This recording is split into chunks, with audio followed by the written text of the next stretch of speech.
सभी व्यूअर्स का हमारे यूट्यूब चैनल लर्न डीप में स्वागत है। आज काफ़ी इंटरेस्टिंग और काफ़ी नॉलेजेबल आज चैप्टर है जंतु जगत का वर्गीकरण। इससे आने वाले जो एग्ज़ाम है उसमें प्रश्न पूछा जाता है, चाहे आप कोई भी चीज़ का एग्जाम दे रहे हो। तो देखिए, जंतु जगत का वर्गीकरण, क्लासिफिकेशन ऑफ एनिमल किंगडम, तो इसके बारे में हम लोग जानेंगे।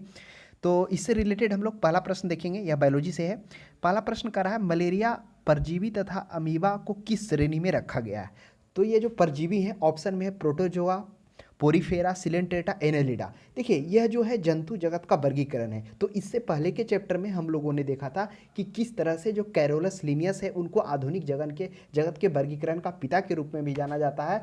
तो कैरोलस लिनियस को, जिसमें सिस्टमा नेचुरा नेचुरा पुस्तक था, उनके द्वारा लिखा गया था। तो किस तरह से, पहले हम लोग थोड़ा पीछे को देखेंगे, किस तरह से हम लोगों ने देखा था कि वर्गीकरण की जो पद्धतियाँ थी, किस तरह से जंतु और पादप का जो वर्गीकरण किया गया था आधुनिक पद्धति के अनुसार 5 जगत में वर्गीकरण। जो पहला जगत था जो हम लोगों ने देखा था, जो 2 जगत जंतु और जीव, जो किसके द्वारा दिया गया था, कैरोलस लिनियस के द्वारा दिया गया था। उसके बाद हम लोगों ने देखा कि धीरे धीरे समय के साथ बीतता गया, तो समय के साथ साथ में क्या हो गया, कुछ अलग तरह के प्रकृति के जीव मिले जो उन दोनों के अलावा, पादप और जंतु के अलावा अलग तरह के बिहेवियर था, उनका रहने का जो सब कुछ, रहन सहन सब कुछ अलग था। तो उसे एक अलग वर्ग दिया गया जिसे नाम दिया गया प्रोटेस्टा। तो अब हो गया 3 जगत। जो प्रोटेस्टा नए जगत वो हेकेल के द्वारा लाया गया था। फिर समय के साथ समय बीतता गया, जब इस पर रिसर्च चल रहा था, खोज चल रहा था, तो देखा गया कि इन तीनों के अलावा एक अलग तरह के प्रकृति के जंतु पाए जाते हैं, जिसको एक अलग में रखा गया, जिसे मोनेरा कहा गया, जो कोपलैंड के द्वारा दिया गया। फिर समय बीतता गया, रिसर्च चलता गया, तो देखा गया कि अब इन तीनों के अलावा एक और तरह के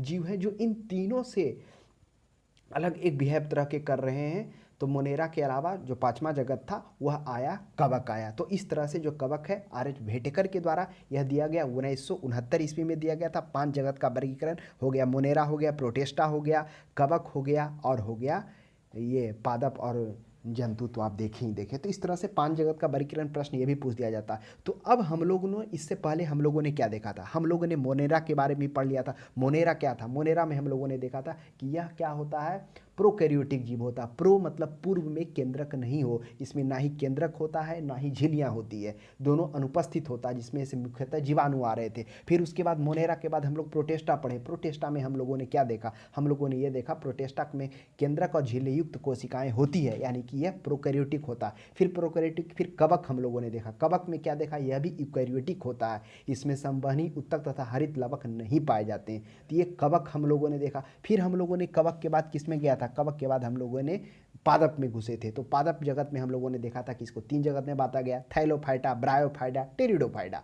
तो वही था, टेरिडोफाइटा जो है वह ट्रैकियोफाइटा के अंतर्गत में 3 आया था। तो पहले ब्रायोफाइटा, ब्रायोफाइटो में क्या था, ब्रायोफाइटा एक ऐसा था जो बीज रहित पादप था, जिसमें बीज नहीं होता था। ये क्या होते थे, ये नमी युक्त वातावरण में पाए जाते थे। इस ब्रायोफाइटा को क्या कहा गया, वनस्पति जगत का उभयचर कहा गया। उभयचर का मतलब क्या था, अर्थ में, सिंपल भाषा में, जो पानी में और स्थल दोनों पे रह सकता है। तो ये जंतु जगत का, इसको क्या कहा गया, वनस्पति जगत का उभयचर कहा गया। यानी वनस्पति कहने का मतलब ये नमी में भी रह सकते हैं और बिना नमी के भी उग सकते हैं, नमी युक्त वातावरण में भी पाए जाते हैं, शुष्क में भी पाए जाते हैं। तो ये ब्रायोफाइटा था। उसके बाद हम लोगों ने टेरिडोफाइटा देखा। अब ये ब्रायोफाइटा के बाद आइए टेरिडोफाइटा। तो टेरिडोफाइटा में हम लोगों ने क्या देखा, हाँ, एक था ब्रायोफाइटा, एक थैलोफाइटा भी था। टेरिडोफाइटा अभी हम लोग देखेंगे। तो थैलोफाइटा में क्या था, जिसमें हम लोगों ने देखा, थैलोफाइटा में भी बीज रहित, इसमें बीज नहीं होते, इसमें जड़, तना, पत्तियां का विभाजन नहीं होता है। और इसमें जो प्रजनन होता है वो अलैंगिक माध्यम से होला। अलैंगिक मतलब जब 2 युग्मक, नर और मादा, क्या होता है, नर का जो शुक्राणु और मादा का जो अंडाणु होता है, जब एक दूसरे में जाता है तब प्रजनन की प्रक्रिया होती है, तो उसे लैंगिक जनन कहते हैं। जिसमें मनुष्य हो गया, जीव हो गया, बहुत सारे। अलैंगिक में हो गया, ये जो प्रक्रिया होता है शुक्राणु का अंडाणु से मिलना नहीं होता, वो कुटाप विधि द्वारा, मुकुलन विधि द्वारा, आगे अब देखेंगे कि किस तरह विधि से भी क्या हो सकता है, प्रजनन हो सकता है। तो थैलोफाइटा था जिसमें जड़ पत्ती का विभाजन नहीं होता था, थैलस नहीं होता था। ये अलैंगिक क्या करता था, मतलब प्रजनन करता था, जिसमें शैवाल आ रहे थे थैलोफाइटा में। ब्रायोफाइटा तभी हम लोगों ने देखा कि ब्रायोफाइटा में क्या होता है, इसमें गैर संवहनी बीज रहित होते हैं। यह वनस्पति जगत का, इसको क्या कहा गया, उभयचर भी कहा गया, क्योंकि ये नमी में भी और शुष्क में भी उग रहे थे। तो अब हम लोग टेरिडोफाइटा, टेरिडोफाइटा देखिए, जो टेरिडोफाइटा है वह टेक्रियोफाइटा के अंतर्गत में आता है। टेक्रियोफाइटा में टेरिडोफाइटा, अनावृत बीजी और आवृत बीजी। तो टेरिडोफाइटा में क्या होगा, अब इसमें बीज रहित संवहनी पादप होगा।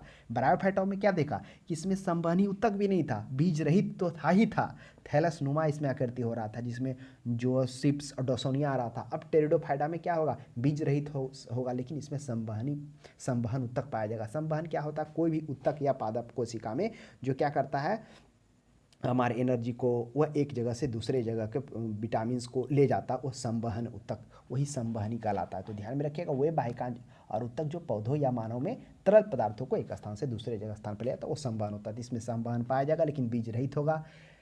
इसमें जड़ तथा पत्तियों में विभाजित होती है, इसमें जड़ पत्ती होगा। उसके बाद अनावृत बीजी। देखिए अनावृत बीजी से कहने का मतलब हो रहा है इसमें बीज क्या होता है, ढका हुआ नहीं, मतलब बीज ढका हुआ नहीं होता, अनावृत बीजी होता है, यही अनावृत बीजी में होता है। इसमें क्या होते हैं, भ्रूण से मूलांकुर एवं प्रांकुर के साथ साथ क्या होता है, बीज का निर्माण होता है। इसमें साइकस सबसे बड़ा पादप है जो हम लोगों ने देखा था। अब आवृत बीजी, अब आवृत बीजी, तो अनावृत बीजी को क्या कहते हैं, अनावृत बीजी को जिम्नोस्पर्म कहते हैं। जो कभी कभी अनावृत बीजी ना देके जिम्नोस्पर्म दे देगा। फिर आवर्त बीजी क्या था, आवर्त बीजी था एंजियोस्पर्म था। अब आवर्त बीजी, इसमें बीज क्या होंगे, ढके हुए होंगे, लेकिन अनावृत बीजी में क्या थे कि उसमें बीजों के ऊपर कोई भी आवरण नहीं होता था, जिसमें से सबसे बड़ा साइकस हम लोगों ने देखे थे। नॉस्टॉक, एनाबीना, ये सभी नीलहरित शैवाल भी उसी में आता है। साबूदाना, जिससे उस साइकस के तनों से साबूदाना बनाया जाता था अनावृत बीजी में। आवृत बीजी में सभी पेड़ पौधे आएंगे जिसके बीज ढके हुए होंगे, जो आप सेब खाते हैं, मैक्सिमम चीज़ आप जो फल में खाते हैं वो आवृत बीजी में आते हैं। तो ऐसे पादप जिसके बीज के भीतर फलों, जिसमें बीज होते हैं फलों के भीतर होते हैं, यानी ढके हुए होते हैं, आवृत बीजी कहलाते हैं। अब ये हो गया पादप। अब आइए जंतु जगत। तो जंतु जगत है, जंतु जगत में क्या हो गया, उसको दो भागों में बांटा गया है, उपजगत प्रोटोजोआ और उपजगत मेटोजोआ। तो ये जंतु जगत का आधुनिक वर्गीकरण है। तो उपजगत प्रोटोजोआ में है, प्रोटोजोआ के अंतर्गत में आते हैं, तो वही है प्रोटोजोआ के अंतर्गत में मलेरिया का परजीवी आता है। अब आपके माइंड में उठ रहा होगा ऑप्शन में प्रोटोजोआ, पोरीफेरा, सिलेंटेटा, एनेलिडा। तो ये है उपजगत प्रोटोजोआ के अंतर्गत में प्रोटोजोआ आएगा, और ये पोरीफेरा, सिलेंटेटा, एनेलिडा ये उपजगत मेटाजोआ में आएगा।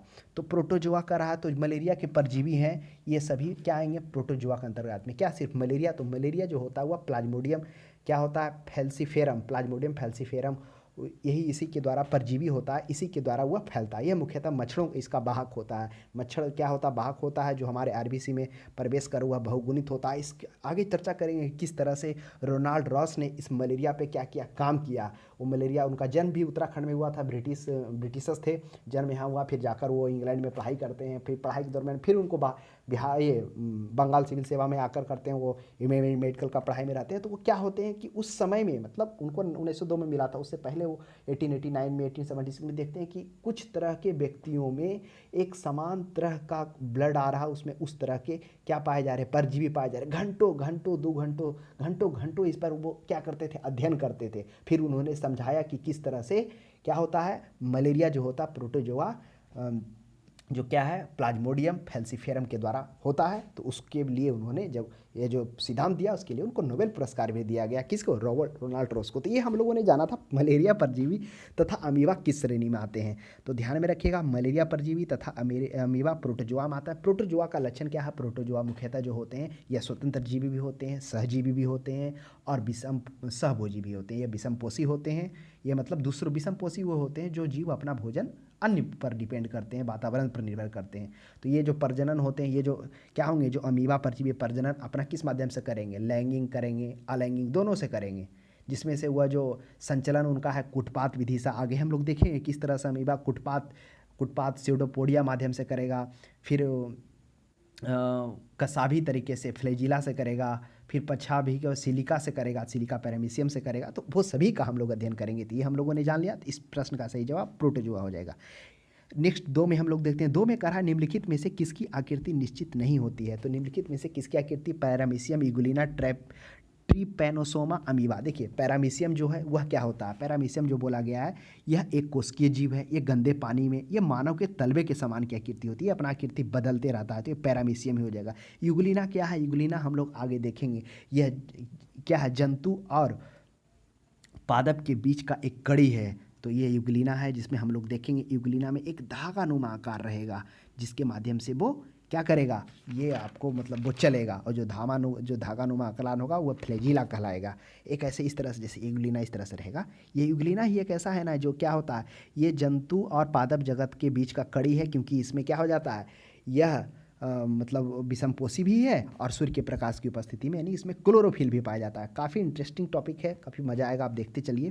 तो यूग्लिना होगा, इसमें देखेंगे कि ये क्या होता है, ये ऐसा जीव है जो विषमपोषी भी है, दूसरे पर निर्भर रहकर खाना बनाएगा तथा सूर्य के प्रकाश में अपना प्रकाश खुद बनाएगा, हरित लवक पाया जाता है। तो यही करा, इसकी आकृति निश्चित नहीं होती, तो पैरामीशियम की आकृति निश्चित नहीं होता। ट्रिपैनोसोम आगे हम लोग देखेंगे कि यह क्या है, एक सुषुप्त रोग होता है। ट्रिपैनोसोम जो होता है सीसी मक्खी के काटने से, इसमें जो परजीवी होता है यही प्रोटोजोआ होता है, ट्रिपैनोसोम होता है। अमीबा होता, अमीबा भी कुटपाद विधि से आगे प्रचलन भी करेगा, और वह क्या करेगा, भोजन को ग्रहण भी इसी माध्यम से करेगा। नेक्स्ट हम लोग देखते हैं 3 में, चप्पल की आकृति की जंतु क्या होता है। अभी हम लोग चर्चा किए कि जो पैरामीशियम क्या है, वह एक जीव है, मतलब एक कोशिकीय जीव है जो गंदे पानी, और इसका जो आकार मानव के तलवे के समान होता है, नहीं चप्पल जो आप पहनते हैं इस तरह से होता है, इसका आकार है ना, इस तरह से रहेगा। तो ये चप्पल की आकृति के समान पैरामीशियम होता है। अमीबा क्या था, अमीबा के बारे में चर्चा किए कि अमीबा जो अपना जो संचालन है, यानी जो चलता है और भोजन ग्रहण करता है, वह कुटाब, यानी ये कुटपाद विधि द्वारा, जिसको हम लोग बोलते हैं स्यूडोफोडिया विधि द्वारा। देखिए इस तरह से अमीबा होता है, ये अमीबा है, मान लेते हैं ये अमीबा। तो धीरे धीरे क्या करेगा, मान लेते हैं यहाँ भोजन है, तो धीरे धीरे धीरे धीरे ये क्या करेगा, कुटाब विधि के द्वारा ये फैलेगा, जाके जाके ज्वाइंट हो जाएगा, और इससे गति भी करेगा और साथ में भोजन का अवशोषण भी कर लेगा। ये होता है कुटाब विधि द्वारा। ट्रिपैनोसोमा अभी चर्चा की है, ट्रिपैनोसोमा जो होता है गैम्बियन, ये होता है क्या है, यह एक प्रकार का प्रोटोजुआ है जो सुषुप्त रोग सीसी मक्खी के काटने से होता है। नेक्स्ट देखिए, अमीबा का प्रचलन अंग क्या है। अब प्रश्न आ ही गया कि अमीबा का प्रचलन अंग क्या है, तो आप जान लीजिए जो अमीबा जिस माध्यम से चलता है उसको हम लोग क्या कहते हैं, कुटपाद। इसका इंग्लिश होता है पीस्यूडोफोडिया। इसमें क्या होता है, इस तरह से ये अमीबा है, और इसके बीच में अगर कोई खाना आ गया, अगर चलना आ गया, तो ये दोनों खाना भी इसी तरीके से करेगा। ये धीरे धीरे धीरे धीरे इसका जो शीर्ष भाग है निकलता जाएगा और एक दूसरे से जुड़ जाएगा, और फिर ये गति भी करेगा, साथ में इसको चारों तरफ से ये इसका क्या करेगा, इसको पाचन कर लेगा, इसको अवशोषण कर लेगा। तो इस माध्यम को क्या कहते हैं, कुटपाद विधि या स्यूडोफोडिया विधि कहते हैं। ऑप्शन में सीलिया है। क्या सीलिया क्या है, तो सीलिया देखेंगे पैरामीशियम है। इस तरह से जो पैरामीशियम होता है ना, पैरीशियम के मध्य भाग से देखेंगे हल्का हल्का धागानुमा चारों तरफ से भाग रहेगा, जो उसको चलने में सहायता करेगा, उसी को सीलिया कहते हैं। फ्लैजिला क्या होता है, अब देखिए फ्लैजिला के बारे में जानिए। फ्लैजिला अभी हम लोग चर्चा किए, यह होता है यूग्लिना में। यूग्लिना में इस तरह से यूग्लिना होता है, जो हम लोगों ने देखा था कि जंतु और पादप जगत का कड़ी है, और यह क्या होता है, यह सूर्य के प्रकाश में भी अपना भोजन बना लेता है, नहीं रहने पर विषमपोषी होता है। इसमें एक धागे नुमा आकृति इस तरह से रहेगा, यही फ्लैजिला कहलाता है। टेंटिकल्स क्या है, टेंटिकल्स भी हम लोग आगे देखें। जो सिलेंट्रेटा जीव होता है, सिलेंट्रेटा जीव में मुख्यतः क्या होते हैं, एक छिद्र होते हैं, और उस एक छिद्र के अगल बगल पार्श्व तंतु होते हैं, स्पर्श तंतु होते हैं, जो उसको चलने में सहायक करते हैं, और वही तंतु टेंट्रिकल्स कहलाते हैं। तो सब लोग हम लोग देख लिए, तो अमीबा हो जाएगा कुटपाद। 5वां में देखिए, हरा प्रोटोजोआ के नाम से जाना जाता है। हरा प्रोटोजोआ के नाम से कौन जाना जाता है, तो यह हो जाएगा यूग्लिना। क्यों होगा, क्योंकि आपको अभी हम बताएं कि यूग्लिना एक ऐसा प्राणी है जो क्या है, जो जंतु और जीव दोनों के बीच की संयोजक कड़ी है। यह सूर्य के प्रकाश की उपस्थिति में अपना भोजन बना लेता, क्लोरोफिल पाया जाता, तथा उसकी अनुपस्थिति में विषमपोषी होता है, यानी पोषित जीव को पर अनुपोषित जीव पर आश्रित रहकर वो अपना भोजन लेता है। तो इस तरह से हरा प्रोटोजोआ का नाम यूग्लिना है। अमीबा के बारे में क्या बताएं, अमीबा का एक रोचक दार है कि जो चलता है उसको कुटाब विधि कहते हैं, जो भोजन ग्रहण करता है वो काफ़ी रोचक होता है देखने में। पैरामीशियम के बारे में हम लोगों ने क्या देखा कि पैरामीशियम जो क्या है, यह एक मतलब जिसकी आकृति निश्चित नहीं रहती है, तो यह मानव के तलवे के समान होता है।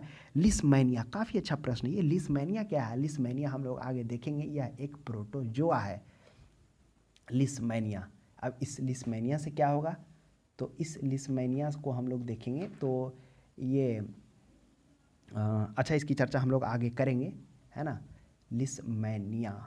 लिस्मैनिया से एक रोग होता था, देखिए ना, वो ध्यान में नहीं आ रहा है, आगे चर्चा करेंगे इसकी। तो नेक्स्ट है 6 में, पौधों और जंतुओं के बीच की योजक कड़ी के रूप में कौन जाना जाता है, तो पौधों और जंतुओं के बीच की योजक कड़ी यूग्लिना जाना जाता है, क्योंकि यूग्लिना में क्या होता है, क्लोरोफिल भी होता तथा वो विषमपोषी होता है, यानी सूर्य के प्रकाश की उपस्थिति में अपना भोजन स्वयं बना लेता है। यह जो गति करता है, इसमें एक धागा नुमा इस तरह से एक धागा नुमा एक आकृति होता है, जिसे हम लोग क्या कहते हैं, इस यूग्लिना को फ्लैजिला कहते हैं। इसी फ्लैजिला के माध्यम से ये गति करता है। अमीबा क्या होता है, अमीबा कुटपाद विधि द्वारा भोजन भी करता है और चलता भी है। पैरामीशियम में क्या था, पैरामीशियम में हम लोगों ने देखा सिलिका था, जो पैरामीशियम के चारों तरफ धागानुमा आकार के छोटे छोटे धागानुमा आकार के मिलते थे, जो पैरामीशियम जिसको चलने में सहायता होती थी। साथ में देखिए मनुष्य के शरीर में एंटमीबा हिस्टोलिटिका कहाँ पाया जाता है, तो एंटमीबा हिस्टोलिटिका है क्या पहले, तो ये एक प्रकार का प्रोटोजोआ है एंटमीबा हिस्टोलिटिका।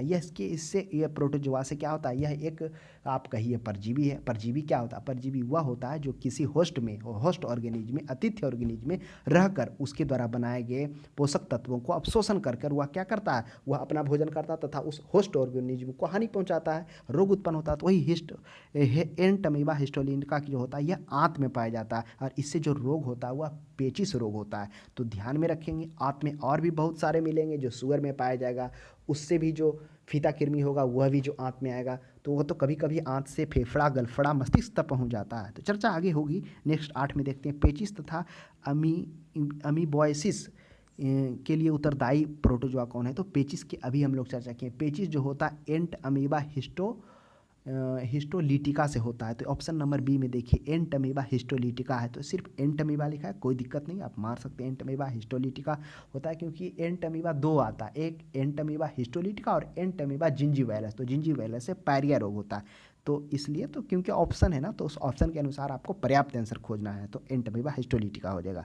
तो तीनों के बारे में अध्ययन। अमीबा क्या है, अमीबा काफ़ी रोचक है, जो अपना जो भोजन है वह कुटाब विधि के द्वारा यानी स्यूडोफोडिया के द्वारा करता है। पैरामीशियम जो अपना जो चलता है, चलने की जो गति होती है उसमें सिलिका पाया जाता है, यानी ये पैरामीशियम हो गया चप्पल के अगर बगल में इसके मध्य भाग में चारों तरफ वो सिलिका धागा नुमा आकृति पाया जाएगा, जिसे हम लोग पैरामीशियम उसके अपने माध्यम से चलता है। ट्रिपेनोसोम क्या था, ट्रिपैनोसोम, ये ट्रिपैनोसोम था जिससे सुषुप्त रोग हो रहा था। यह भी प्रोटोजोआ था जो सीसी मक्खी के काटने से हो रहा था। नेक्स्ट 9 में देखते हैं हम लोग मलेरिया बुखार पैदा करने वाला प्रोटोजोआ कौन है। काफ़ी अच्छा प्रश्न है। तो मलेरिया प्रोटोजोआ, मलेरिया बुखार पैदा करता हुआ जो प्लाज्मोडियम है, तो प्लाज्मोडियम फैल्सीफेरम के द्वारा मलेरिया रोग होता है। इस पर कौन रिसर्च किए, इसको कौन समझाएं, इसको कौन बताएं, तो वह बताए थे रोनाल्ड रॉस। रोनाल्ड रॉस क्या था, उनका जन्म भारत में हुआ था, लेकिन वो ब्रिटिशर्स थे, क्योंकि जब ब्रिटिशर्स भारत में रहकर राज कर रहा था तो उनके फैमिली भी यहाँ रह रहे थे, तो उत्तराखंड में उनका जन्म होता है। वो पढ़ने के लिए लंदन जाते हैं, लंदन में एमबीबीएस करते हैं, फिर वह पढ़ाई करने के दौरान में फिर वो भारतीय सिविल सेवा में आते हैं और उसके तहत वो भारत में कार्यरत रहते हैं। तो देखते हैं उनको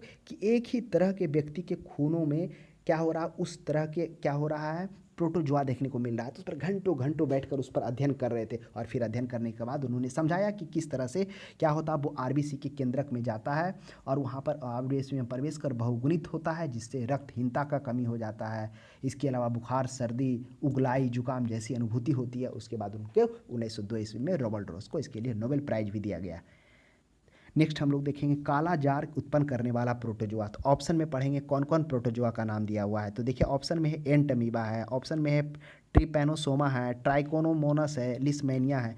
तो काला जार जो उत्पन्न होता है वह जो होता है प्रोटोजोआ होता है, वह कौन सा प्रोटोजोआ होता है, लिस्मेनिया डोनोवानी। देखिए वही ऊपर आया था ना जो हम बोले थे, बाद में बताएंगे, लिस्मेनिया। तो यही होता है लिस्मेनिया डोनोवानी के माध्यम से काला जार होता है, रोग उत्पन्न प्रोटोजोआ है। तो ऑप्शन में कहाँ है लिस्मेनिया, तो ऑप्शन नंबर डी में देखिए लिस्मेनिया है। तो ऑप्शन ए जो है एंटमीबा, इससे क्या होता है, तो अभी चर्चा किए एंटमीबा हिस्टोलिटिका से पेचिस, एंटमीबा जिंजीवाइलस से पायरिया। तो एंटमीबा से क्या हो जाएगा, यह हो जाएगा पेचिस हो जाएगा। ट्रिपैनोसोम क्या होता है, ट्रिपैनोसोम होता है सुषुप्त रोग होता है, जिसे ट्रिपैनोसोम गैम्बियन से होता है। ट्राइकोमोनस से क्या होता है, तो ट्राइकोमोनस से चर्चा इसके आगे करेंगे। नेक्स्ट देखिए 11 में निद्रा रोग पैदा होता है। निद्रा रोग किससे होता है, स्लीपिंग सिकनेस ऐसे बोला जाता है। जो निद्रा रोग होता है सीसी मक्खी के काटने से होता है। क्या वो मक्खी काटती है, तो कौन सा हमारे पास प्रोटोजोआ चलाता है जिसके कारण ये रोग पैदा हो जाता है, तो वह जो होता है सीसी मक्खी के काटने से वह हो जाता है ट्रिपैनोसोम। ट्रिपैनोसोम होता है गैम्बियंस होता है, ट्रिपैनोसोम गैम्बियंस प्रोटोजोआ ये हमारे शरीर में प्रवेश कर जाती है, और प्रवेश करने के बाद परजीवी है। स्वाभाविक सी बात है, परजीवी का काम ही है कि होस्ट ऑर्गेनिज्म के अंदर से पोषक तत्व को ग्रहण करना तथा अपना विकास करना और होस्ट को हानि पहुँचाना। तो ये हो जाएगा ट्रिपैनोसोम। लिस्मेनिया से अभी हम लोग देखे थे, लिस्मेनिया क्या था, जिससे काला जार उत्पन्न हो रहा था। प्लाज्मोडियम क्या था, प्लाज्मोडियम में देखा जिस तरह से मलेरिया जो होता है प्लाज्मोडियम फैल्सीफेरम प्रोटोजोआ के माध्यम से होता है। नेक्स्ट 12 में देखिए, 12 में करा मनुष्य के आंत में रहने वाला एक कोशिकीय अरोगजनक जीव कौन सा, अरोग है ना, रोग नहीं होता, ई कोलाई है। ई कोलाई एक ऐसा है जो मनुष्य के आंत में तो पाया ही पाया जाता है। यह इसका होता कैसे, कच्चे अधपके जो होते हैं सब्जी उब्जी को खाने से हो जाता है, सब्जियां वब्जियां को अच्छे से नहीं धोने पे इक्वलाई हो जाता, तो यही इक्वलाई है। अब जिंजीवालिस है, हिस्टोलिटिका है, ट्रिपेनोसोम। चर्चा हम लोग किए हैं कि ई क्या एंटमीबा जिंजीवालिस, एंटमीबा जिंजीवालिस से पायरिया हो रहा था, और एंटमीबा हिस्टोलिटिका से क्या हो रहा था, पेजिस हो रहा था। ट्रिपेनोसोम से क्या हो रहा था, सुसुप्त रोग हो रहा था, सोने की बीमारी जो सीसी मक्खी। नेक्स्ट 13 में देखिए, अमीबा में कुटपात महत्वपूर्ण है, काफ़ी अच्छा प्रश्न है। अभी हम लोग चर्चा किए कि अमीबा इस तरह के, देखिए अमीबा की जो आकृति होती है वो इस तरह से होती है। जब अमीबा जब चलता है और भोजन ग्रहण करता है तो धीरे धीरे कुटपात माध्यम से, यानी ये इसके जो शीर्ष वाला भाग होते हैं वो धीरे धीरे फैलते हैं, बहलते हैं और एक दूसरे से जुड़ जाते हैं, और इस प्रकार भोजन का अवशोषण हो जाता है तथा उसकी गति हो जाती है। भोजन ग्रहण करने तथा प्रचलन के लिए, दोनों के लिए कुटपात, जिसे हम लोग क्या कहते हैं, स्यूडोफोडिया कहते हैं। नेक्स्ट 14 में हम लोग आते हैं। 14 में कह रहा है कि मच्छर में मलेरिया परजीवी के जीवन चक्र को किसने समझाया। काफ़ी विस्तार से चर्चा हुई। इस जीवन चक्र को रोनाल्ड रोस समझाते हैं। तो आइए रोनाल्ड रोस के बारे में जानते हैं। रोनाल्ड रोस जो थे, उनका जन्म कहाँ हुआ था, उत्तराखंड के राज्य में कुमाऊं में हुआ था। वो ब्रिटिशर्स थे, उनको फिर पढ़ने के लिए वो बाहर जाते हैं, इंग्लैंड जाते हैं, इंग्लैंड में रहकर पढ़ाई करते हैं। फिर पढ़ाई पूरी करने के बाद वो फिर से भारत आते हैं, और भारत में देखते हैं कि जब वो इस पर काम कर रहे होते हैं, रोगों का इलाज कर रहे हैं, तो उन्हें एक तरह के लोगों में विशेष तरह के प्रोटोजोआ देखने को मिलता है, और उस पर वो घंटों घंटों अध्ययन करते हैं। और फिर उसके बाद वो समझाते हैं कि किस तरह से जो मलेरिया होता है प्लाज्मोडियम फैल्सीफेरम के द्वारा होता है। वो क्या होता है कि आरबीसी में प्रवेश कर जाता है। आरबीसी क्या था, हमने चर्चा की है, आगे चर्चा करेंगे कि आरबीसी एक ऐसा है कि कोशिका है जिसमें केंद्रक नहीं पाया जाता, और उसी केंद्र की जगह पर हीमोग्लोबिन होता है, जो हीमोग्लोबिन O2 को क्या करता है, ले जाता है, सभी कोशिका उत्तक को देता है। तो वो आगे की चर्चा है। तो वो क्या करता है, आरबीसी में बहुगुणित होता है, जिससे रक्तहीनता का लक्षण उभरता है। इसके अलावा बुखार सर्दी ये होता है। ये रोनाल्ड रोस समझाए थे। इसके लिए 1902 ईस्वी में इनको नोबेल प्राइज भी दिया गया। आगे देखते हैं 15 में, जापान में उपहार स्वरूप भेंट किया जाता है। क्या भेंट किया जाता है, यह किया जाता है यूप्लेक्टेला। यूप्लेक्टेला क्या है, यह भी काफ़ी इंटरेस्टिंग है। देखिए सुंदर सी चमकीली एगो लंबी इस तरह से होता है, ये देखिए लंबी है ना, एकदम इस तरह से होगा, एकदम लंबी सी होगा, बेलनाकार होगा, डालिया जैसा होगा, कंकाल होगा, सुंदरता की देवी इसको कहा जाता है। इसको बीनस फूल के रूप में भी जाना जाता है। इसको सुंदरता के कारण देवी बीनस के फूलों के डालिया कहते हैं। ये जापान, फिलीपींस आदि देशों में पाया जाता है। ये समुद्र तल में ज़्यादा तक देखने को मिलता है। समुद्र तल पर लंबी व चमकीली धागा नुमा क्या होता है, कटिकाओं के आधार से होता है, तो इसी को यूप्लेक्टिला कहते हैं। एकदम जस्ट इसी तरह होगा, एकदम देख सकते हैं आप, इस तरह से मिलेगा, एकदम धागा नुमा रहेगा। एकदम सभी भाग में इसको तरह के क्या देखने को मिलेगा, इस तरह से आपको देखने को मिलेगा, धागा नुमा चमकीली। इसको क्या कहते हैं, इसीलिए उसको क्या कहा जाता है, वीनस के फूलों की डालिया, यानी सुंदरता की देवी के रूप में, तो यूप्लेक्टिला के रूप में उपहार में देते हैं। काफ़ी और रोचक होता है, चमकीला भी होता है। वीनस की फूल को डालिया का नाम से जाना जाता है। किसको जाना जाता है, वही यूप्लेक्टेला को वीनस के फूल के डालिया के भी नाम से जाना जाता है, क्योंकि सुंदर सा चमकीला लंबी होता है। इससे सुंदरता के कारण देवी के फूनस, यह क्या होता है, इस तरह से बेलनाकार होता है, लंबा होता है, धागानुमा होता है, इस तरह से छिद्र होता है, जो काफ़ी रोचक देखने को लगता है। आप नेट पे डाल के देख सकते हैं, जो हम थंबनेल देंगे उसमें आपको हम लगा देंगे। इसमें स्पंजों के शरीर पर पाए जाने वाले छोटे छोटे छिद्र क्या कहलाते हैं, आगे हम लोग अब चर्चा करेंगे। अभी चर्चा क्या किए थे कि जंतु जगत का वर्गीकरण दो तरीके से किया गया। कौन कौन दो तरीका था, एक था तो प्रोटोजोआ, एक था मोटोजोआ। तो वही मोटोजोआ में हम लोग आगे बढ़ेंगे, तो उसमें चर्चा करेंगे कौन कौन वर्गों में बांटा गया। Porifera, Coelenterata, Platyhelminthes, Nematoda, Annelida, Arthropoda, mollusc, Echinodermata, Chordata, इस सभी की चर्चा करेंगे। तो वही करा, स्पंज के शरीर पर पाए जाने वाले छोटे छोटे छिद्र क्या कहलाते हैं। तो देखिए जो स्पंज के रूप में होते हैं वो पोरीफेरा संघ होते हैं। जो पोरीफेरा होता है वो जो मोटोजोआ है, मोटोजोआ का जो वर्गीकरण है, पहला वर्गीकरण में पोरीफेरा ही आता है। पोरीफेरा का अर्थ ही होता है छिद्रयुक्त। तो इसमें बहुत सारे छिद्रयुक्त होते हैं, और इस छिद्रयुक्त को क्या कहते हैं, ऑस्टिया कहते हैं। तो आप ध्यान में रखिएगा, जो छोटे छोटे छिद्र होते हैं उसको हम लोग क्या कहते हैं, छोटे छोटे जो छिद्र होते हैं उसको तो अस्कुलम कहते हैं। लेकिन जो बड़े बड़े छिद्र होता है उसे हम लोग बड़े छिद्र, छोटे छोटे छिद्र के अतिरिक्त इसके ऊपर एक बड़ा छिद्र भी होता है जिसे हम लोग ऑस्कुलम कहते हैं। तो ध्यान में रखिएगा, तो छोटे छोटे छिद्र है उसको ऑस्टिया कहेंगे, और जो बड़ा है उसको अस्कुलम कहेंगे, पोरीफेरा। तो पोरीफेरा में एक ये विशेष आपको देखने को मिलेगा जगत में कि ये छिद्रयुक्त जीव होते हैं। चाहे आप ले लीजिए ओस्टिया, ले लीजिए ओस्टिया, स्पॉन्जिला ले लीजिए, स्पोरंजिला में भी छोटे छोटे छिद्र होंगे। तो बस प्रश्न आपसे पूछा है कि छोटे छोटे छिद्र हैं जो क्या कहलाते हैं। तो जो छोटे छोटे छिद्र हैं वो क्या कहलाते हैं, वो आपको क्या कहलाएंगे, ऑस्कुलम, ये ऑस्टिया कहलाएंगे। और जो बड़े बड़े छिद्र होंगे वो बड़े छिद्र वो ऑस्कुलम कहलाएंगे। नेक्स्ट, स्पंज के सिरे पर स्थित बहुत बड़ा छिद्र होता है, तो वो क्या कहलाता है, ऑस्कुलम। स्पंज के सिरे पर ये स्पंज होता क्या है, यह होता संघ पोरीफेरा के अंतर्गत में आता है, जो छिद्रयुक्त जीव होते हैं। और इसी जो छिद्रयुक्त होते हैं, जो छोटे छोटे छिद्र होते हैं उसको हम लोग ऑस्टिया कहते हैं, और जो बड़े छिद्र होते हैं उसको ऑस्कुलम कहते हैं। जिसके अंतर्गत में हम लोग आप देखेंगे छिद्रयुक्त शरीर के कारण इन्हें स्पंज भी कहा जाता है, स्पॉन्ज भी कहा जाता है, जिसमें साइकोन आएगा, यूप्लेक्टेला आएगा, जो यूप्लेक्टेला भी हम लोग चर्चा किए ना कि जिसको सुंदरता का देवी कहा जाता है, जिसको वीनस के फूलों का डालिया कहा जाता है, तो वो इसी में आता है, छिद्रयुक्त होता है। चलिए नेक्स्ट हम लोग देखिए सिलेंट्रेटा संघ को किस नाम से जाना जाता है। तो अब सिलेंट्रेटा संघ क्या है, देखिए इसी के बाद पोरीफेरा के बाद जो अगला है वह सिलेंट्रेटा है। सिलेंट्रेटा को निडेरिया के नाम से भी जाना जाता है। इसका क्या खूबी है, सिलेंट्रेटा संघ जो होता है वह समुद्र के तल में तथा चट्टानों के तलछटी में ये रहते हैं, ये जीव मुख्यतः संबंध रखते हैं। उसके बाद इसमें क्या होता है, ये दो स्तरीय संरचना होते हैं। इसमें मुख्यतः एक छिद्र होता है और उसी छिद्र से उत्सर्जन भी करते हैं और अपशोषण भी करते हैं, यानी भोजन का ग्रहण भी करते हैं और फिर अपशिष्ट पदार्थों को इसी के द्वारा निकालते हैं। और इसी छिद्र के आसपास में क्या होता है, एक स्पर्श तंतु होता है, जो क्या होता है, लंबा होता है, लचीला होता है, गति मतलब लोचशील होता है, जो गति करने में उसको विशिष्ट अंग प्रदान, जो विशिष्ट प्रदान करता है वो उसी को हम लोग क्या कहते हैं, टेंटिकल्स कहते हैं। तो आगे देखेंगे जेलीफिश में, हाइड्रा में ये चीज़ देखने को मिलेगा। तो सिलेंटेटा संघ को निडेरिया भी संघ कहते हैं। नेक्स्ट आइए देखिए, निम्न में से किसमें रक्त नहीं होता है किंतु श्वसन करता है। तो कौन सा है जिसमें रक्त नहीं होता, देखिए तिलचट्टा के, जो तुरंत आप तिलचट्टा मारेंगे, तिलचट्टा में रक्त होता है लेकिन इसका रक्त सफ़ेद होता है। सफ़ेद किस कारण से होता है, क्योंकि इसमें हीमोग्लोबिन नहीं होता है, इसमें हीमोलिम्फ होता है। लेकिन केचुआ में क्या होता है, रक्त नहीं होता, हीमोग्लोबिन प्लाज्मा में होता है, इसमें आरबीसी नहीं होता थी, आरबीसी हो जाएगा। तिलचट्टा में क्या होता है कि आरबीसी में इसमें तो कॉकरोच होता है ना, उसमें रक्त होता है लेकिन वो सफ़ेद होता है, क्योंकि इसमें हीमोग्लोबिन की कमी होती है, क्योंकि रक्त जो लाल होता है हीमोग्लोबिन के कारण ही होता है ना, तो इसके कारण वो नहीं होता। इसके कारण जो तिलचट्टा होता है उसे रंगीन होने का हीमोलिम्फ उसको कहा जाता है, उसकी ब्लड को। नेक्स्ट देखिए कि इसमें कोरल प्रवाल भित्ति का निर्माण किसके द्वारा होता है। तो ऑप्शन में दिया हुआ ये सभी क्या है, ये सभी आपका वर्गीकरण मोटोजोआ के अंतर्गत में जो आते हैं, तो वही है प्रोटोजोआ, सिलेंटेटा। तो अभी हम लोग चर्चा किए, दो चर्चा किए, एक क्या चर्चा की, एक चर्चा की कि पोरीफेरा जो छिद्रयुक्त होता है, जिस छिद्रयुक्त में हम लोगों ने देखा कि साइकोन, स्पॉन्जिला, यूप्लेक्टेला आता है, ये आता है छिद्रयुक्त होता है। दूसरा हम लोगों ने क्या देखा, दूसरा हम लोग सिलेंट्रेटा देखा, जिसको निडेरिया भी कहते हैं। इसमें हाइड्रा आ रहा था और क्या आ रहा था, इसमें हम लोगों ने जाना था कि सिलेंट्रेटा में क्या होते हैं, ये वो जीव आते हैं जो समुद्र के तलछटी में होते हैं, चट्टानों से संबंध रखते हैं। इसमें मुख्यतः दो पार्श्व मतलब इसमें क्या होता है, दो स्तर होता है, एक बाह्य स्तर और एक आंतरिक स्तर,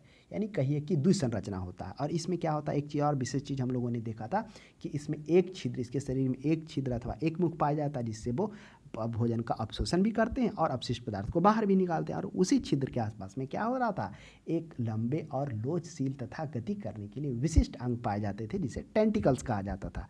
तो वही होगा, कोरल प्रवाल भित्ति का निर्माण किससे होता है, तो सिलेंट्रेटा से होता है। पहला पोरीफेरा, दूसरा सिलेंट्रेटा और तीसरा जब आगे बढ़ेंगे तो हम लोग क्या देखेंगे, प्लेटीहेल्मिन्थेसिस देखेंगे। प्रोटोजोआ तो अलग था ही। चलिए नेक्स्ट आइए 22 में, हाइड्रा का प्रचलन अंग क्या है। काफ़ी अच्छा प्रश्न, हाइड्रा का प्रचलन अंग क्या है। ऑप्शन में कुटपात, सिलिया, टेंटिकल्स, फ्लैजिला। तो अभी हम लोग देखे थे कि जो कुटपात होता था वह किसका था, प्रचलन अंग, तथा वह भोजन ग्रहण वह अमीबा का था। अमीबा इस तरह से था, देखिए अमीबा का चित्र हम लोग बनाते हैं, एक तरह से ये अमीबा है, भोजन आता है तो इसके जो पार्श्व भाग होते थे, आगे का पार्श्व भाग, वह धीरे धीरे क्या हो जाते थे, गति कर कर धीरे धीरे फैलकर एक दूसरे से सट कर जाते थे और इस तरह भोजन का अपशोषण होता था। इस माध्यम से होते कुटपात, जिसको हम लोग सीडोफोडिया कहते थे। सीलिया क्या था, सीला था पैरामीशियम में, पैरामीशियम की चारों तरफ धागा नुमा पतला पतला सा पाया जाता था, चार धागा नुमा आकृति का, जो उसको चलने में गति करने में प्रदान करते थे, पैरामीशियम सीलिया। टेंटिकल्स क्या था, आइए टेंटिकल्स यही हाइड्रा था, जिसमें हम लोगों ने देखा था कि इसमें एक क्या होता है, इसमें एक होता है छिद्र होता है या एक मुख कहिए, इस एक मुख के द्वारा ही क्या करते हैं, या भोजन का अपशोषण भी करते हैं, अपशिष्ट पदार्थों का उत्सर्जन भी करते हैं। और इसी मुख के पास में क्या होता है, लंबे लोचदार एक विशिष्ट अंग पाए जाते हैं, जो उनको गति करने में प्रदान करते हैं, इसको टेंटिकल्स कहते हैं।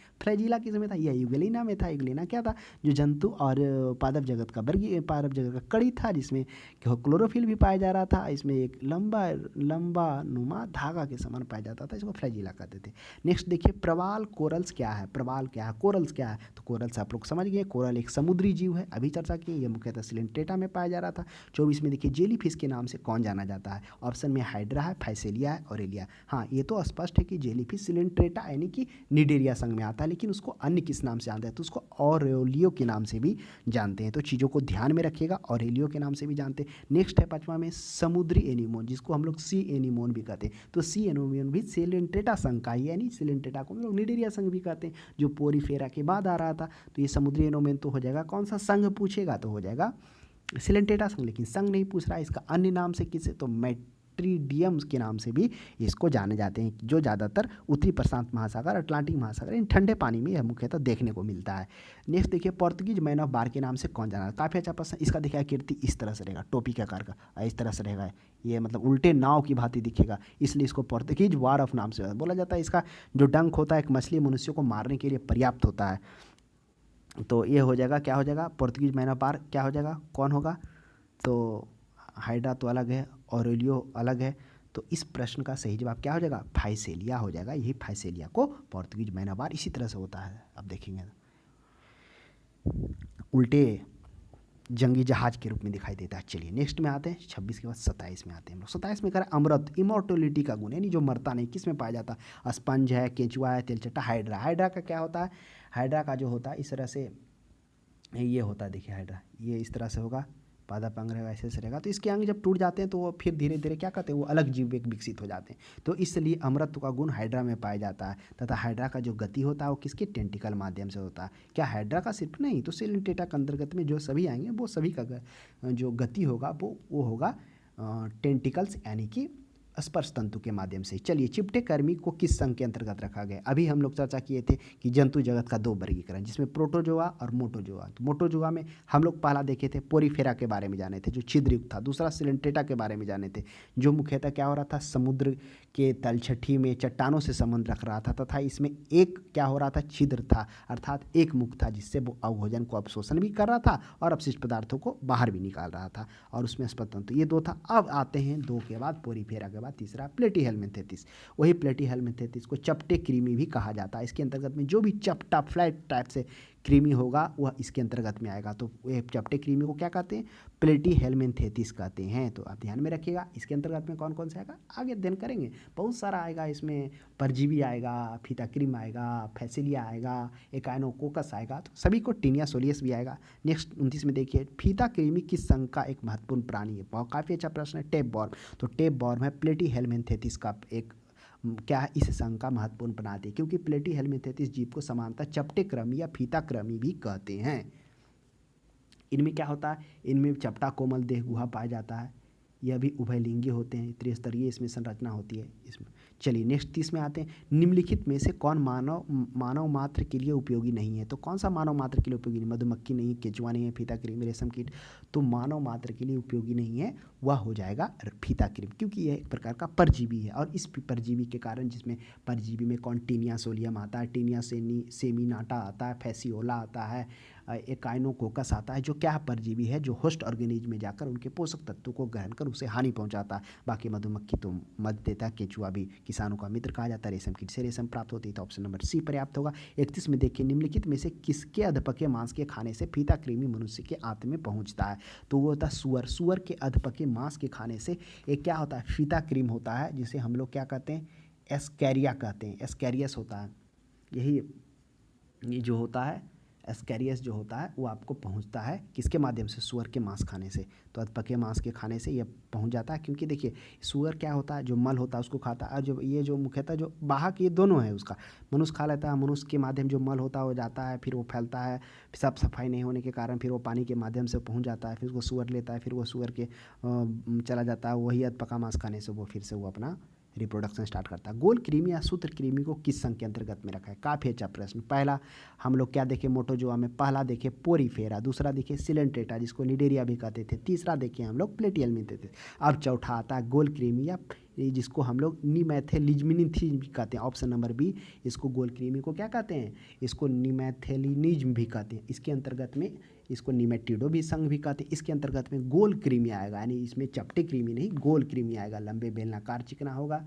तो चलिए इसके बारे में अब हम लोग जानेंगे। एस्कैरियस द्वारा मनुष्य में कौन सा रोग होता है? तो एस्कैरियस में एस्कैरिसिस रोग होता है। अब एस्कैरियस रोग के वाहक कौन है, कैसे होता है? ये गोल कृमि आंतों में पाए जाते हैं, मल द्वारा संक्रमित जल एवं सब्जियों के द्वारा ये फैलता है। कौन? एस्कैरियस रोग। अब हम लोग नेक्स्ट बढ़िए कि फाइलेरिया नामक रोग उत्पन्न होता है। तो फाइलेरिया एक प्रकार का क्या है, यह भी परजीवी है, जिसके माध्यम से कौन होता है, वेचूरिया बेनीक्राफ्टी के माध्यम से यह रोग उत्पन्न होता है। आपको पता होना चाहिए कि जो फैलेरिया है, अगर फैलेरिया का जांच करवाना है तो आपको खून की जांच रात में करवाना होगा, तभी इसके बीमारी का पता चल पाता है, नहीं तो दिन में कराने से नहीं पता चलता। तो इस बात का विशेष ध्यान रखता है, क्योंकि इसमें क्या होता है, मच्छर काटने की वजह से ये होता है। वह बोला था मच्छर काटने से बेंचुरिया नामक परजीवी होता है, वही बेंचुरिया नामक परजीवी जो क्या होता है, मच्छर एक धागे के समान उस परजीवी को छोड़ देता है और फिर धीरे धीरे वो बोला था ये ऐसा स्लोप इसका स्लो होता है, बढ़ता है कि कई सालों के बाद ये दिखता है।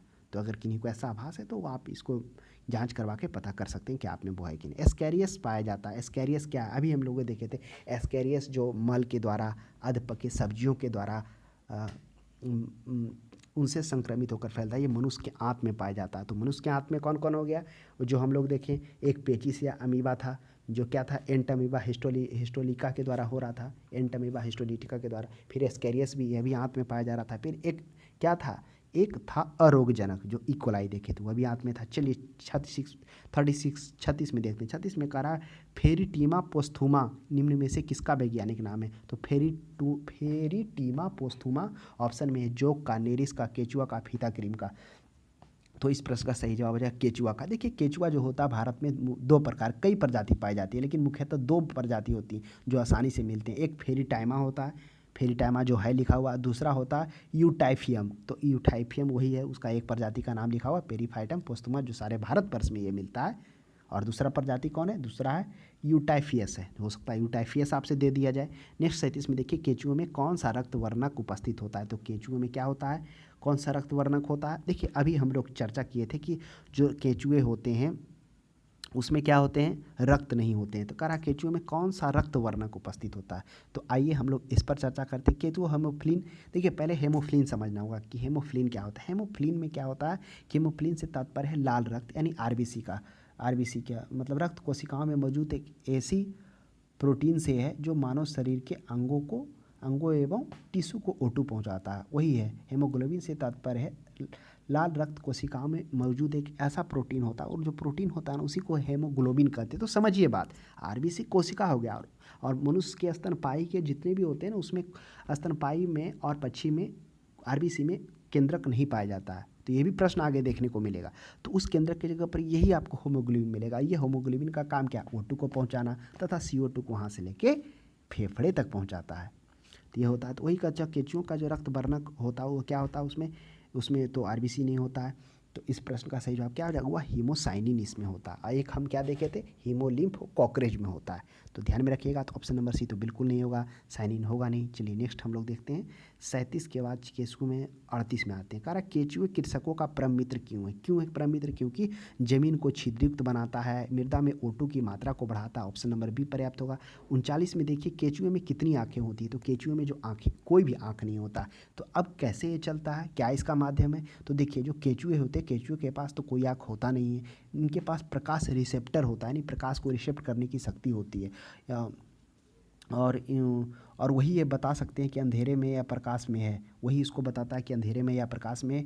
केचुए के कान भी नहीं होते, लेकिन शरीर के पास कंपन को ये महसूस कर सकता है। तो ध्यान में रखिएगा।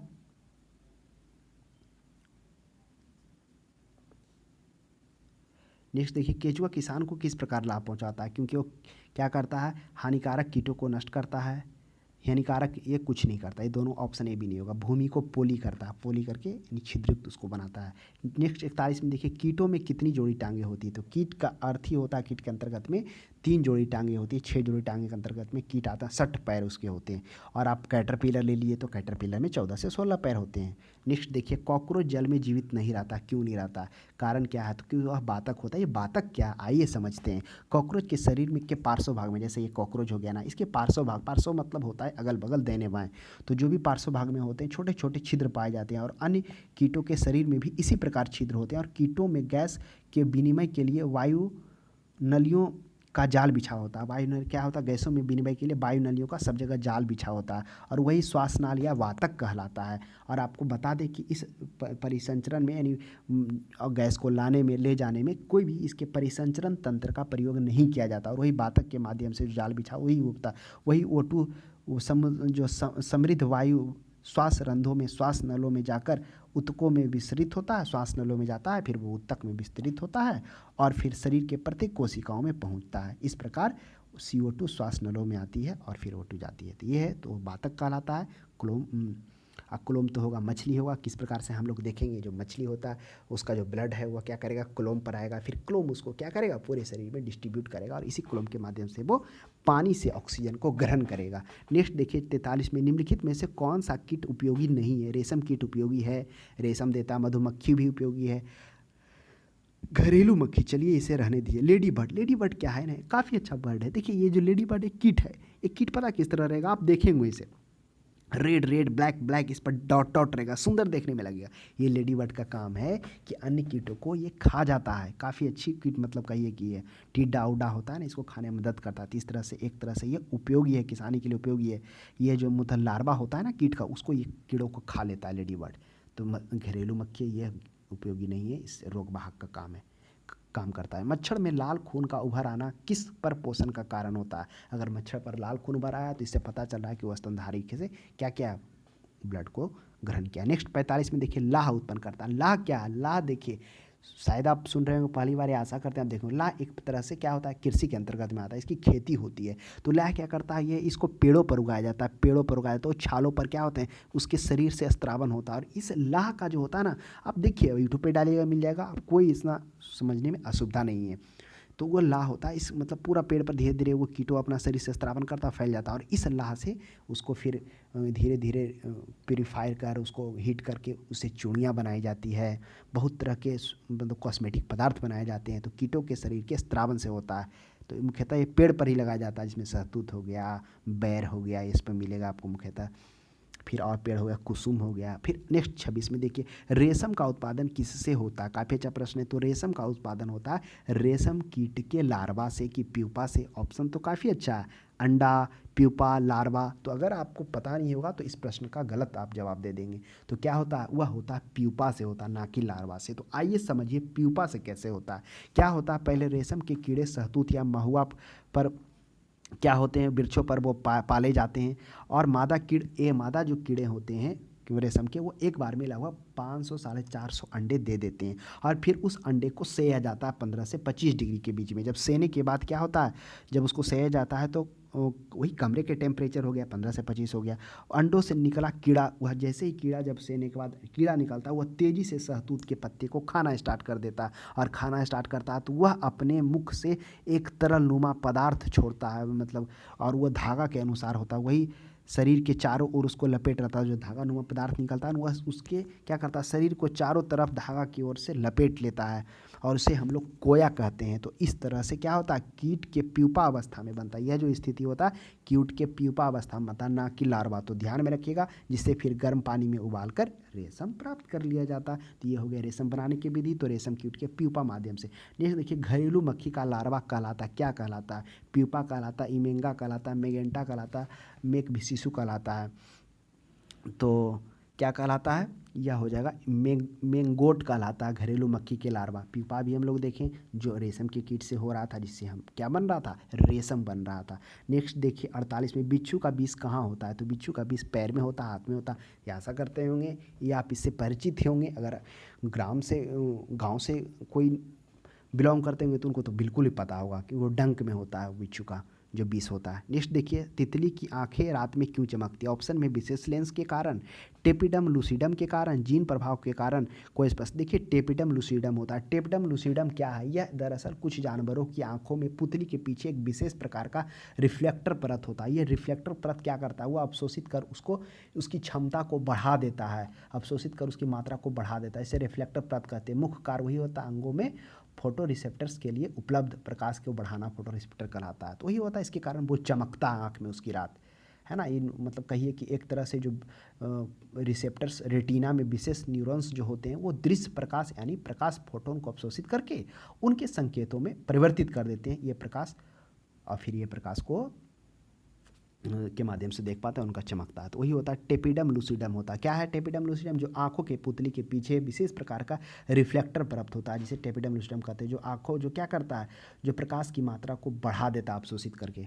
नेक्स्ट देखिए, निद्रा रोग फैलती है। अभी हम लोग चर्चा किए कि निद्रा रोग तो सीसी मक्खी से होता है, और जो किसके कारण होता है, सीसी मक्खी कौन सा प्रोटोजोआ कुछ होता है, तो ट्रेपेनोसोमा गैम्बियंस के कारण होता है।